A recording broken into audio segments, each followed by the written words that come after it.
رب اشرح لی صدری ویسر لی امری واحلل عقدۃ من لسانی یفقهوا قولی ثلاثۃ دعواتهم مستجابہ. امام جعفر صادق ارشاد فرماتے ہیں کہ تین آدمی ہیں، ان کی دعائیں اور بد دعائیں، دعائیں اور بد دعائیں قبول ہیں. دعا بھی اور بد دعا بھی، یعنی کسی کو دعا دیں گے تو وہ بھی قبول ہو جائے گی، خدا نہ خواستہ کسی کے خلاف بد دعا کریں گے تو وہ بھی خدا جو ہے قبول کرے گا. الحاج جو آدمی حج پر گیا ہوا، حج پر گیا ہوا ہے تو اس کی دعا قبول ہوگی. فَانظُرُوا كَيْفَ تَخْلِفُونَهُ، بس تمہیں احتیاط کرنی چاہیے اس کے جو آل و عیال پیچھے رہ گئے نا ان کو تکلیف نہ پہنچائیں. وہ وہاں بیٹھا ہوا ہے، آپ اس کے بچوں کو تکلیف پہنچا رہے ہیں. آپ نے موقع جانا ہے کہ ابھی وہ حج پہ گیا ہوا ہے، فارغ ہے، اس کے خلاف سازشیں شروع کر دی ہیں، اس کے گھر پر پتھر پھینکنا شروع کر دیے.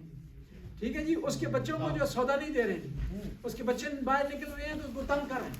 یہ خیال رکھنا ہے کہ اس کا ان کا جو بچوں کا باپ ہے وہ کہاں گیا ہوا، کون سے دربار میں گیا ہوا ہے، لہٰذا جو ہے وہ آپ نے احتیاط کرنی. اور اس طرح حاجی جو ہے اس کی دعا بھی قبول ہوتی ہے. اپنے لیے دعا مانگے، دوستوں کے لیے دعا مانگے، رشتہ داروں کے لیے دعا مانگے، والدین کے لیے دعا مانگے، دعا اس کی قبول ہو جاتی ہے. کیوں؟ کہ وہ خالص ہو گیا ہے، وہ مخلص ہو گیا ہے، بہترین ٹائم ہے اس کے پاس، بہترین جگہ ہے. دعا کے لیے دو چیزیں امپورٹنٹ ہیں، ٹائم اور جگہ. ٹائم جو حج کا ہے، جگہ کون سی ہے؟ عرفات ہے. جگہ کون سی ہے؟ مینا ہے جہاں ابراہیم کی دعا قبول ہوئی. جگہ کون سی ہے؟ صفا اور مروہ ہے. ان الصفا والمروہ من شعائر اللہ، اللہ کی نشانیوں میں سے ایک نشانی ہے صفا اور مروہ. وہاں جو دعا قبول کرے گا تو دعا اس کی قبول ہو جائے گی. مقام ابراہیم پہ گیا ہوا ہے، واتخذوا من مقام ابراہیم مصلی، کہ مقام ابراہیم وہ جگہ ہے جہاں حضرت ابراہیم نے نماز پڑھی ہے، حضرت ابراہیم نے کھڑے ہو کر خانہ کعبہ کی تعمیر کی ہے. وہاں کھڑے ہو کر دعا مانگے تو دعا ریجیکٹ نہیں ہوگی. طواف خانہ کعبہ اللہ کا گھر. بس جو آدمی حج پہ گیا ہوا ہے تو اس کو بھی دعا کے حوالے سے بڑی احتیاط سے کام لینا چاہیے، اور دوسرے لوگ بھی اس سے متعلق جو سوچ رہے ہیں ان کو بھی چاہیے کہ خیال کریں. اور پھر خانہ کعبہ اول بیت وضعت للناس ببکۃ مبارک وہدی للعالمین، کہ اللہ کا پہلا گھر ہے مکہ میں اور یہ مبارک ہے اور ہدایت ہے. دعا کی ہدایت وہاں سے ملتی ہے، دنیاوی ہدایت وہاں سے ملتی ہے، اخروی ہدایت وہاں سے ملتی ہے. بس حاجی کا بہت بڑا مقام. کہتے ہیں جو آدمی حج پہ جاتا ہے نا، کانہ ولد اول مرہ، کہ وہ اس طرح گویا ابھی دنیا میں آیا، گناہوں سے معاف ہوتے ہیں، دھل جاتے ہیں حاجی.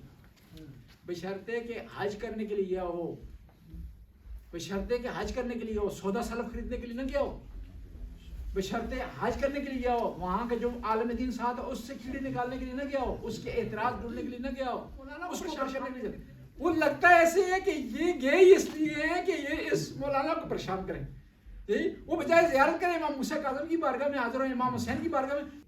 بس حاجی اس کا بہت بڑا مقام ہے، بڑی منزلت ہے. اور پھر جتنے زیادہ حج کریں گے اتنا زیادہ ثواب ہوگا، جتنے زیادہ حج کریں گے اتنا بڑا درجہ ہوگا. لیکن یہ بشرط ہے کہ حج سے واپس آنے کے بعد جو کہا گیا نا گناہ معاف ہو جاتے ہیں انسان اس طرح جس طرح بھی دنیا میں آیا ہے، اس کے بعد پھر دوبارہ گناہ نہ کرے، اس کے بعد دوبارہ غلطیاں نہ کرے، اس کے بعد دوبارہ معصیت نہ کرے. بس حاجی کی دعا قبول ہے. والغازی وہ فی سبیل اللہ وانظروا کیف تخلفونہ، جو خدا کے راستے میں جہاد کے لیے نکلا ہے، خدا کے راستے میں اسٹرگل کے لیے نکلا ہے، اس کی دعا قبول. اور پھر یہاں سے میں عرض کروں گا اسی طرح وہ آدمی ہے جو رزق حلال کے لیے نکلا، وہ بھی اس طرح، وہ بھی غازی ہے، وہ بھی مجاہد ہے، وہ بھی خدا کے راستے میں نکلا ہے، بشرطے کہ وہ رزق حلال کما رہا ہو، بشرطے کہ وہ جو ہے وہ صحیح طریقے سے کما رہا ہو، بشرطے کہ وہ اپنے جو ہے وہ اربا جیور جو ہے اس کو لورے نہ کر رہا ہو، اس کے ساتھ فراڈ نہ کر رہا ہو، اس کے ساتھ چکر نہ کر رہا ہو. یہ نہ ایسا نہ ہو کہ بیٹھا رہے کام نہ کرے، جب وہ آئے مالک تو دوڑنا شروع کر دے ادھر. ایسا جو ہے وہ نہیں ہونا چاہیے. یہاں سے میں اپنا ایک واقعہ بھی عرض کروں. بعض خود مومنین ہمارے پاس آتے ہیں اسپین سے، اٹلی سے، کہ مولانا صاحب کسی کو فون کریں اور ہمیں کام دلوا دیں. 2 تجربے ہوئے، دونوں برے ہوئے. نام اربا جیور کا بھی نہیں بتاؤں گا، اپنا مومن تھا. تو میں نے ایک آدمی کو ریفر کیا کہ بھائی اس کو آپ کام دیں. وہاں پر گیا، دوسرے مزدوروں کو بھی اس نے اٹھا لیا، کہا کہ ادھر بیٹھ جاؤ، ٹھیک ہے، جدو آباد دوڑنا شروع کر دو. اس نے مجھے فون کیا کہ مولانا صاحب آپ نے کیسا آدمی بھیجا ہے کہ خود بھی کام نہیں کرتا اور دوسروں کو بھی جو ہے کام نہیں کرنے دیتا. جس طرح انگریزوں نے کیا کیا تھا, ایک قوم ہے نا پاکستان میں, نام نہیں لیتا تو ممکن بات محسوس کرے, انگریزوں نے قانون میں لکھ دیا تھا کہ اس قوم کو کوئی سرکاری نوکری نہیں دینی.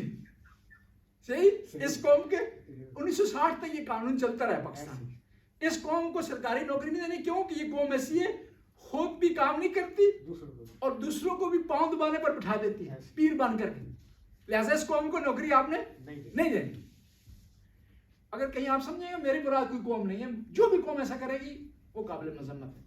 قوم سے کوئی غرض نہیں ہے. دو آدمی اگر کسی قوم کے ایسا کر رہے ہیں, 3 کر رہے ہیں, تو قوم کو بلیم نہیں دینا چاہیے. تو لہٰذا جو آدمی خدا کے راستے میں رزق کے حلال کے لیے نکلا ہے اس کی دعا بھی قبول ہے, اس کی دعا قبول ہے.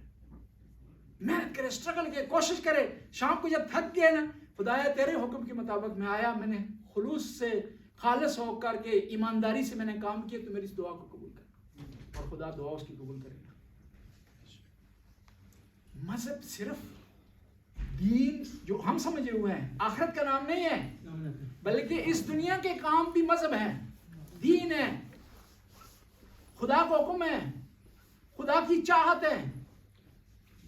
اگر آپ سوتے ہیں نا, سوتے ہیں, سونے سے پہلے کوئی گناہ نہیں کرتے, سون کر اٹھنے کے بعد گناہ کرنے کی کوئی نیت نہیں ہے, اور سارا دن نیک کام کیے آپ نے, سونا بھی آپ کی عبادت ہے.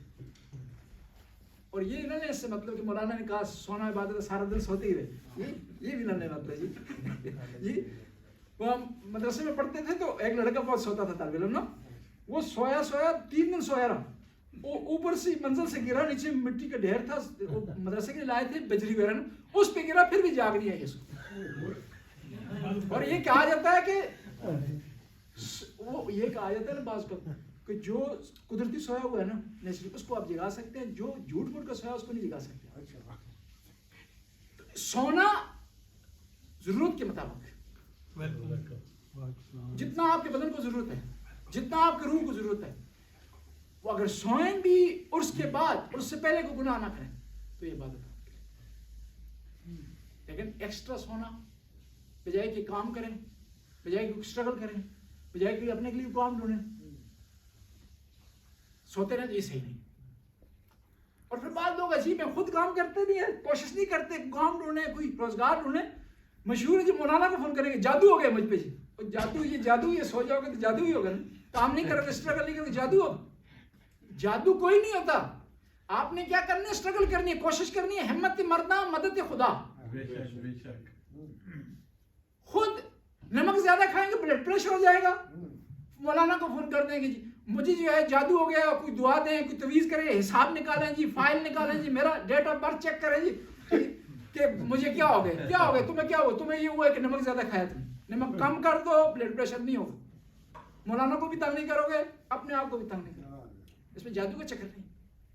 24 گھنٹے مسلسل کام کریں گے, جو ہے وہ تھک جائیں گے, چکر آنا شروع ہو جائیں گے, تو کیا ہے, ریسٹ کریں تو ختم ہو جائے گا مسئلہ. ریسٹ نہیں کرے گا, مولانا کا فون جی 3 دن سے مجھے نیند نہیں آ رہی جی, ظاہر ہے تم نے اپنا پروگرام صحیح نہیں رکھا, ٹائم ٹیبل تم نے صحیح نہیں رکھا, تو نیند جو ختم ہی ہو جانی. جب نیند ختم ہوگی پھر سر میں درد ہوگا, نیند نہیں آئے گی تو چکر بھی آئیں گے.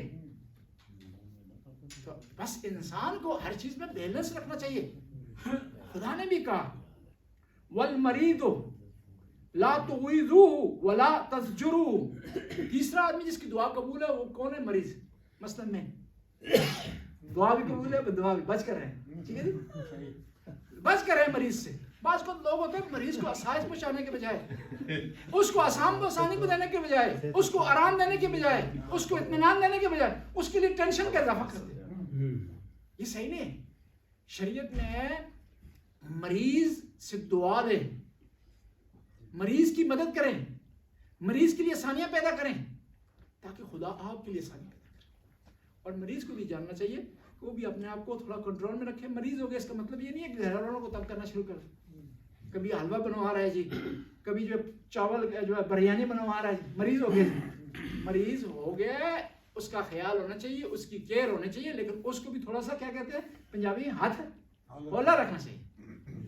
ان المرض لا اجر فيه ولكنه خط للسيئات يخطها خط الاوراق. امیر المومنین ارشاد فرماتے ہیں کہ بیماری میں کوئی اجر نہیں ہے لیکن یہ گناہوں کو پاک کر دیتی ہے. اور بیماری بھی خدا کی طرف سے نعمت ہے. بیماری انسان کو کنٹرول میں رکھتی ہے، خدا یاد دلاتی ہے، انسان بنا دیتی ہے، خدا کی طرف رجوع کرنے کا انسان کو وقت ملتا ہے. ان المرض لا اجر فیہ خط یخط وخط الاوراق، کہ بیماری میں کوئی عرض نہیں ہے لیکن یہ گناہوں کو جھاڑ دیتی ہے. اس طرح جھاڑتی ہے گناہوں کو، اس طرح ختم کر دیتی ہے، اس طرح زیرو پر لے آتی ہے، نل کر دیتی ہے گناہوں کو، جس طرح خزاں میں درخت سے پتے گرتے ہیں. لیکن کون سے گناہ جھڑتے ہیں؟ جو اللہ کی بارگاہ میں کیے، جو انسانوں کی نسبت کیے ہیں نا، وہ اس وقت تک نہیں جھڑیں گے جب تک آپ کو وہ انسان کوئی معاف نہیں کرے گا جس پر آپ نے تہمت لگائی ہے، جس کے خلاف آپ نے غیبت کی ہے، جس کو آپ نے تنگ کیا ہے، جس کے لیے آپ نے جو ہے وہ جس کو ڈسٹرب کیا ہے کسی وجہ سے، جس کا مال کھا گئے آپ، جس سے قرض الحسنہ آپ نے لے لیے. قرض الحسنہ کا پتہ ہے آپ کو؟ نہیں، وہ حسنہ لے دیں، جب مانگنا شروع کریں تو ہنسنا شروع کر دیں. یہ کسی سے جو ہے وہ آپ لیتے ہیں، وعدہ کرتے ہیں تو اس کو واپس کریں، اور کہتے ہیں میت کے لیے سنگینی ہوتی ہے، سختی کا باعث بنتا ہے کہ اگر دنیا سے مخروص چلا جائے. اور اچھے رشتے دار وہ ہوتے ہیں کہ لوگوں سے پہلے پوچھتے ہیں جنازے پہ کھڑے ہو کر کہ بھائی کسی کا کوئی قرضہ تو نہیں ہے ساتھ میں پر، کسی کا کوئی لین دین تو نہیں ہے، تاکہ اس کے لیے آسانی ہو جائے.